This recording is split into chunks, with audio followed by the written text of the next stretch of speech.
3-4 రోజులుగా చాలా స్పెక్యులేషన్ నడుస్తుంది. ఈటెల రాజేందర్కు కేసీఆర్ ఫోన్ చేశారు, మళ్ళీ బీఆర్ఎస్లోకి రమ్మన్నారు. గతంలో ఒకటి జరిగింది, హరీష్ రావు ఈటెల రాజేందర్ ఇద్దరు కౌగులించుకున్నారు, వాళ్ళు కలిశారని చెప్పి. నిజానికి అది నా పుట్టినరోజు సందర్భంగా వాళ్ళు కలుసుకున్న ఫోటో మా ఇంట్లోనే జరిగింది. నా పుట్టినరోజు పార్టీకి ఈటెల రాజేందర్ హరీష్ రావు వచ్చారు. సడన్గా ఒకరినొకరు చూసి హక్ చేసుకుంటే దాని మీద కూడా సోషల్ మీడియాలో ప్రచారం జరిగింది. ఇప్పుడు ఈటెల రాజేందర్ స్వయంగా క్లారిటీ ఇచ్చారు.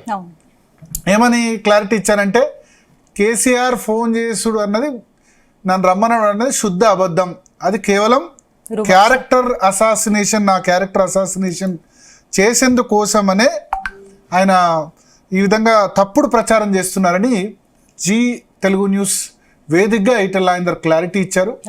ప్లస్ ఆయన చెప్తుంది అంటే, రాష్ట్ర అధ్యక్ష పదవికి సంబంధించి నిజానికి 21-25 మధ్య కావాలి, కానీ బీజేపీ కాన్స్టిట్యూషన్ ప్రకారం 50% జిల్లా అధ్యక్షుల నియామకం తర్వాత రాష్ట్ర అధ్యక్షుడు చేసేందుకు ఎలిజిబిలిటీ వస్తుంది.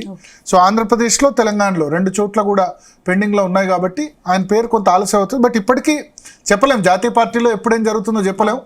ఆయన ఉద్దేశం ఏంటంటే, ఆయన ప్రాస్పెక్ట్స్ బీజేపీ రాష్ట్ర అధ్యక్ష పదవి దెబ్బతీసేందుకోసం కొంతమంది వేరే పార్టీ వాళ్ళు అనుకోవచ్చు, సొంత పార్టీ వాళ్ళు అయితే చేయట్లేదని ఆయన అంటున్నారు. బట్ సొంత పార్టీ వాళ్ళు ఉన్నారని కూడా నా సంబంధించిన ఒపీనియన్. ముఖ్యంగా మొన్న గద్దర్ ఎపిసోడ్లో కూడా ఆయన లెఫ్టిస్ట్ కదా, నక్సలైట్ భావజాలం ఉన్న వ్యక్తి కదా అన్న దాని మీద కూడా ఇప్పుడు ఈటెల రాజేందర్ మనకు క్లారిటీ ఇచ్చారు. విద్యార్థి ఉద్యమాల్లో హాస్టల్లో ఉన్నప్పుడు 2 సంఘాలు ఉంటాయి, ఏబీవీపీ, పీడిఎస్, ఎస్ఎఫ్ఐ. అప్పుడు ఉన్నాయి ఈ 3-4 సంఘాలు మాత్రమే. దానిలో ఒక సంఘంలో ఉన్నాం. బట్ రాజకీయాల్లోకి వచ్చిన తర్వాత అదే విద్యార్థి ఉద్యమంలో ఉన్న సంఘాలే ఉండాలని లేదు కదా. ఇప్పుడు ఏబీవీపీలో పనిచేసిన రేవంత్ రెడ్డి అఖిల భారతీయ విద్యార్థి పరిషత్ ఆర్ఎస్ఎస్ అనుబంధ సంఘంలో ఉన్న రేవంత్ రెడ్డి ముఖ్యమంత్రిగా ఉన్నారు. సో అదే ఎగ్జాంపుల్ ఆయన కోట్ చేస్తున్నారు. సో మొత్తానికి ఈటెల రాజేందర్ అయితే మనకి ఈ విషయంలో క్లారిటీ ఇచ్చారు. కేసీఆర్ తనకు ఫోన్ చేసి టీఆర్ఎస్లోకి బీఆర్ఎస్లోకి ఆహ్వానించింది అన్నది శుద్ధ అబద్ధం.